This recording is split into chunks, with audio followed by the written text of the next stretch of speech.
Nyatate duiti biyya.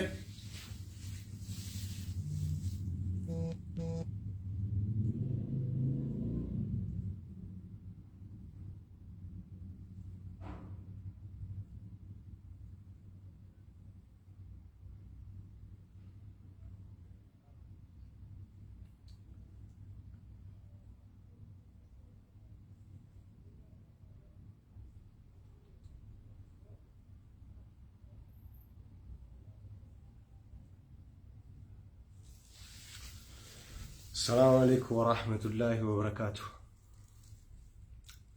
أكم جرتو بليونكيا. أنا سيجر رتينياته مزاجينيا كان كبرم أنا مفتاح يا بيا سارا بهون دير كماتيته. هوجتا بيام بايتا إتكاته قومي وردي هراجي نتباته.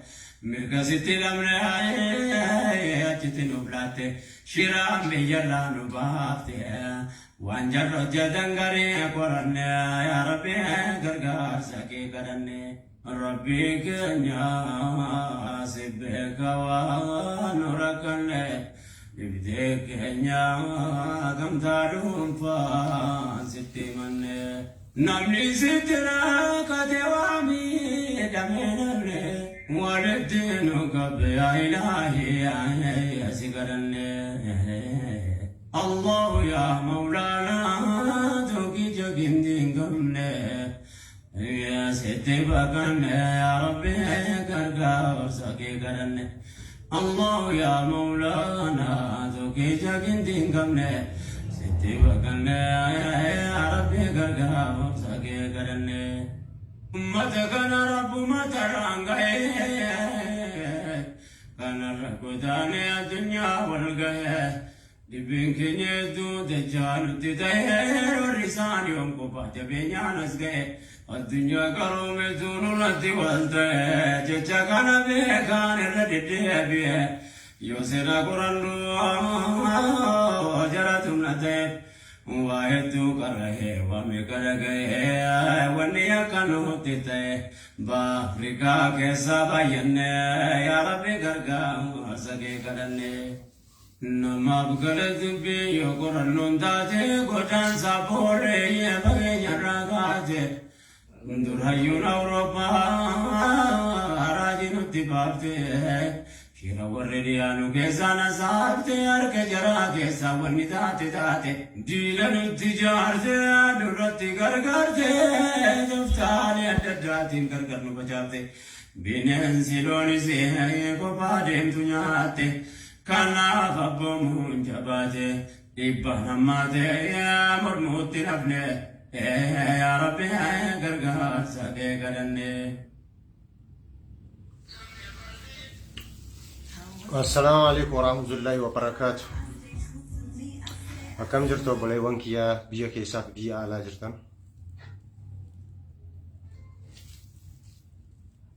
نجا كيسني أكن جنة نجا لين كمنو. أكلي أكستي من لول بيه دبتين بيكو هرجرو درك أمانة تين.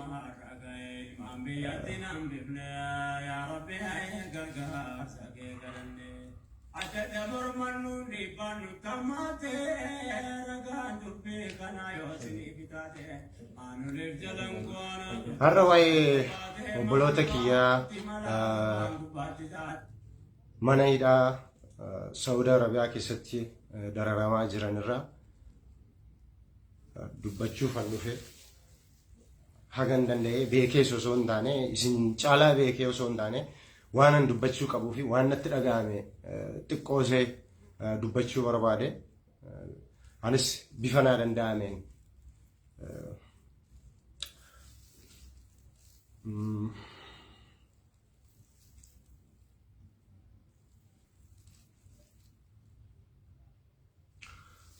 akkuma isin arguutti jirtan jechaadha.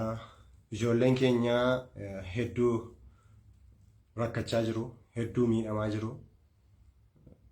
Sanuu akkasittiinuu akka nuyi itti teenyee haasofnu, akka nuyi itti salphisnee haasofnu kana oli rakkoof dararaa isaan argaa jirani. Namni kamiyyuu Oromoon irra guddaan isaa hidhamee argeera. Mana hidhaa biyya keenya keessatti jechaadha. Manni hidhaa biyya keenya keessatti salphaadha jechuu ni dandeenya. Maaliif biyya qabbanaoftuudha. Biyya ho'a hin qabdu. Ta'us garuu mana hidhaa biyya keenya keessa yoo jechaadha warri hidhamtanii beektan guyyaatti akka buluun hagam akka ulfaatu ni beektu. Garuu biyya sanatti immoo biyya ho'ii jiruudha.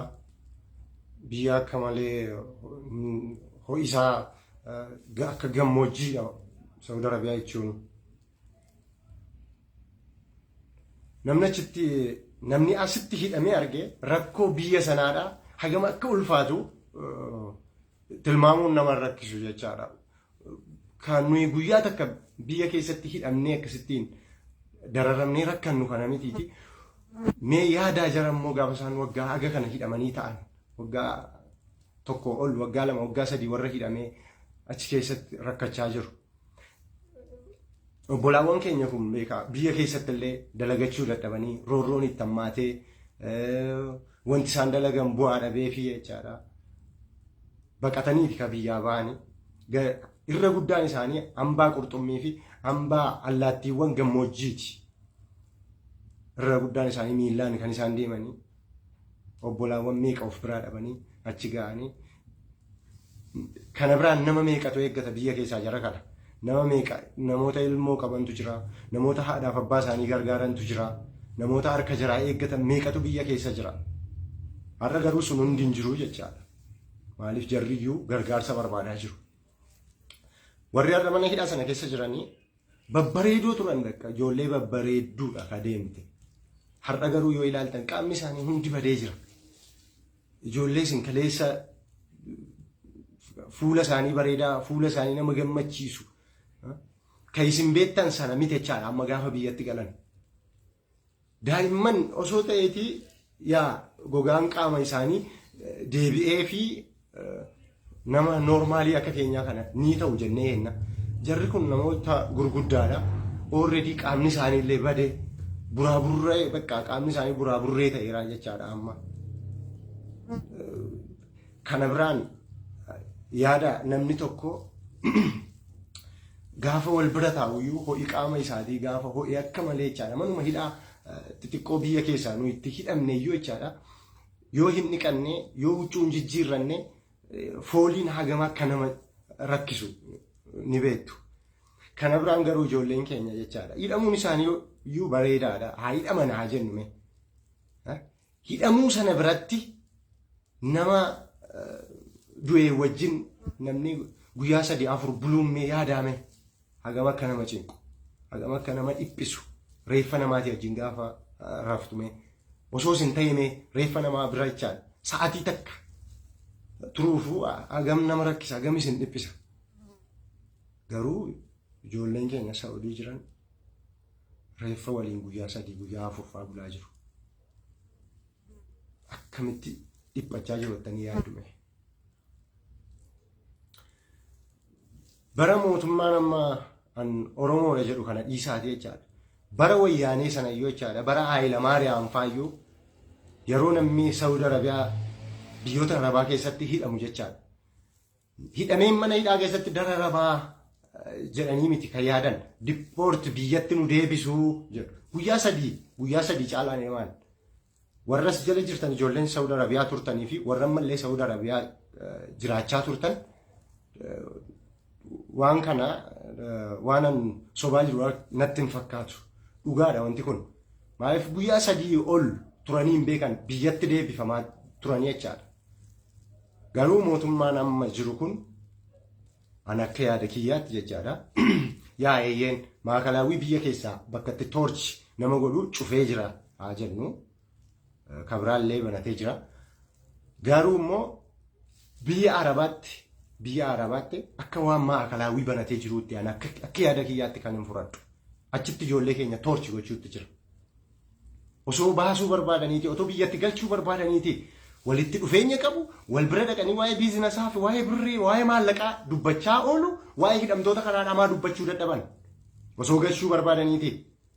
Garuu yeroo hedduu jechaadha ijoolleen biyya Arabaa jirtu kun nama kamiifiyyuu nama kamiin cinayyuu namni dafee dhaabbachaa ture yoo namni rakkate namni Oromoon biyya keessaa rakkatu bakka fedhe haa rakkatu namni dursee Oromoo bira qaqqabaa ture namni miidiyaallee OMN isa ta'u ONN isa ta'u hunda birallee qabsoo Oromoo ka ABO isa ta'u ka KFO isa ta'u ka barbaade iyyuu ta'u namni akka ijoollee biyya Arabaatti dursee qaqqabu hin jiru sababii kanaatiif jechaadha waan achitti toorchi gochuutti jiran na fakkaata biyya sanatti akka isaan hin galle dhorkanii jechaadha malee mootummaan Saawudii sun iyyuu wajjin wanti wajjin isa rakkise hin jiru waan mootummaa kanatu mootummaa zaalima biyya jiru kanatu achitti naa qabaa bakka achi naa ka'aa waan jedhe wayii fakkaata isin bira naafa ta'anii jedhee waan achi kaa'ee toorchi gochuutti jiru wayii na fakkaachuutti jira amma malee osoo galchuu barbaadanii mootummaan dhumti sun maaltu wajjin isa rakkise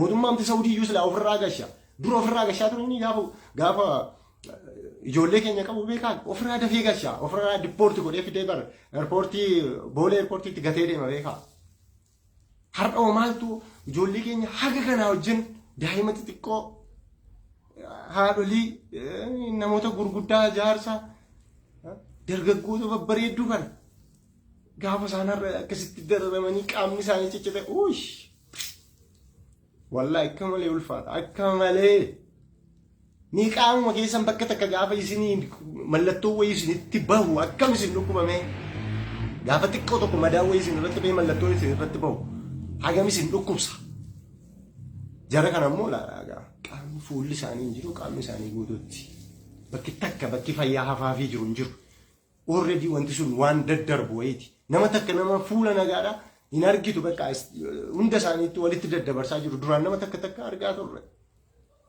osoo nu ilaafi ilaallu yaadame gaafa namni dhiiga tufu dhiiga miti beekaa dhiiga iyyuu hin tufne onnee isaa tufeefa du'aa jira kana namni ilaaluu dadhabee gariin ammoo of fannisee of ajjeesaa jira akka nama gaagura mukatti fannisuutti kun Oromoodhaaf hin malu ture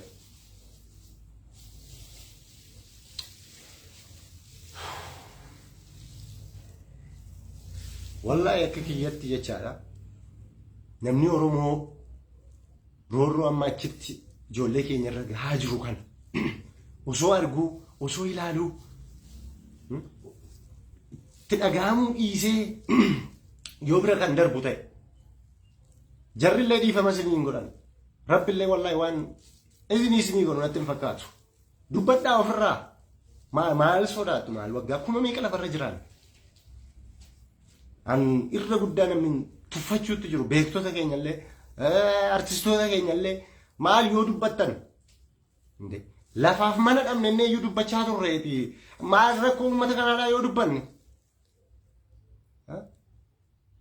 mootummaa bira dhannee bar lafa nuulaadhaa mana nuulaadhaa innee iyyaa turre nu artistoonni wal beeknaati har'a ooshi rakkoo ijoollee kanaadhaa maan dubbanne maaf baatanii waan jenne isintu dhageettii qaba isintu itti siqaa jira mootummaa kanatti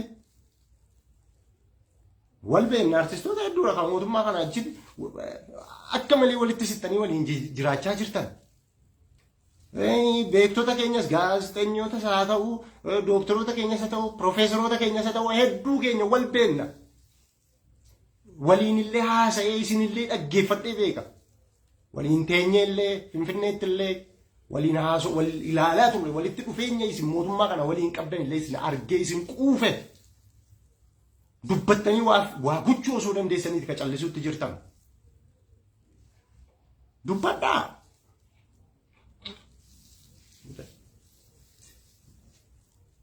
lubbuu keessan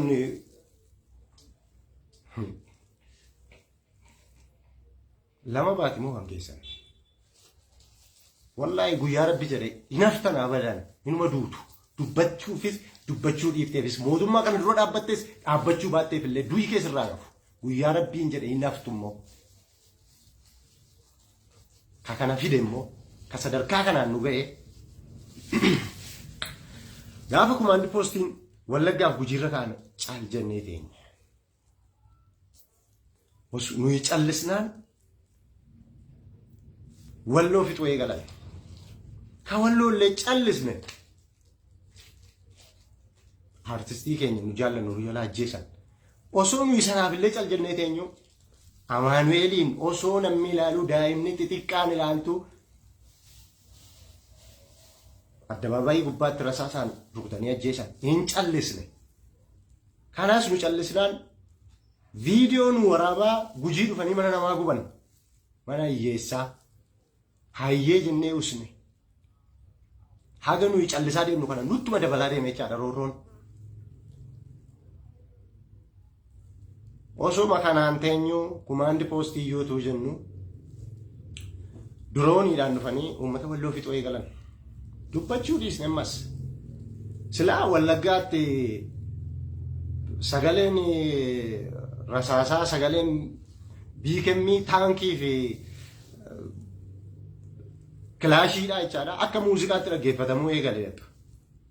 Muuziqaadhaa jechaadha akka Wallaggaatti muuziqaa dhaggeeffachuu nu hin danda'amu achitti sagalee qawwee dhaggeeffachaa rafuu sagalee qawwee dhaggeeffachaa qabu.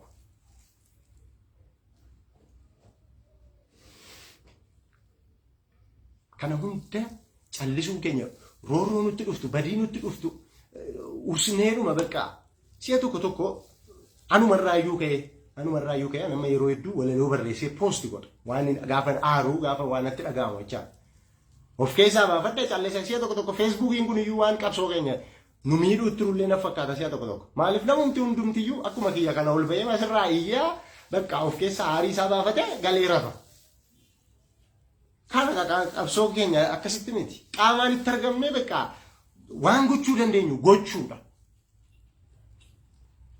malee akkasittiin asirratti baanee barreessine iyyine kana qofaan furmaanni nu argachuutti jirru hin jiru. Beelaaf dheebuun har'a Gujiitti eegalee Booranatti eegalee har'allee Baaleetti darbe fakkeenyaaf. Maal roobsirree bokkaan roobsine jechaa turaniiti. Kumaandi poostii jala jira moo roobni? Maa nuun roobsinarra? Maa beelaa uummanni keenya? Moo shalee darga keessaa qaba? Warri waan barbaadan jechuutti jirtanis hangama kiyyaan shaneedha bakka. Akka kiyyatti shanee. Abbaa fi kiyya qawwee boraafatanii na dhalchan. Fincaan shaneetiin hin dhaladhe. Har'allee borullee dhibbatti shanee qulqulluu bakka. Akkasitti naa beekaa. Manaaf lafaa fi birrii fi maaloo miti. Otuu warqeen lafa kana hafanii iyyuu jechaan na keessaa bahuu hin danda'an. Waan uummata koo fayyadu immoo kamirraa iyyuu dudduubatti hin deebi'u. Nin dubbadhallee. Lubbuu kiyyaaf illee sodaadha. Uummata akkas nama jaallatu kanaaf uummata akkas lubbuu isaa dabarsee namaaf kennu kanaaf amanamanii qabsaa'uun wallaahi waan guddaadha. Hin argamu iyyuu. Nama carroomeedha namni saba kanaaf of kennee qabsaa'u.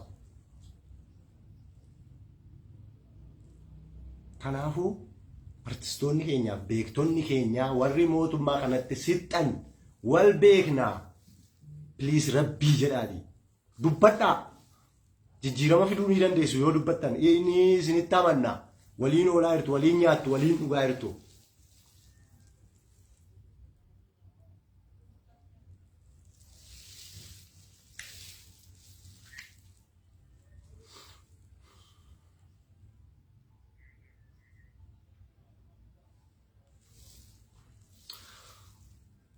Kana fakkaata dhiifamaa hariidha illee waa hedduu waan hin dubbadhee fi dhiifama naa godhaa isiniin jaaladhaa isiniin kabajaa dirqama natti taanaani malee liiviilee akkasitti takkaa seenee haasa'ee hin beeku yoon isin mufachiise dhiifama naa godhaa please. Sheekotiin keenya qeesotiin waaqeffataan musliimni kiristaanii hundi keessanuu ijoollee keenya Saawudii keessatti akkasitti dararamaa jiraniif du'aa godhaa fi bifa danda'ameen immoo dhiibbaa goonu akka jarri galanii fi galatoomaa ulfaadhaa isinin jaaladhaa nagaan naa bulaa.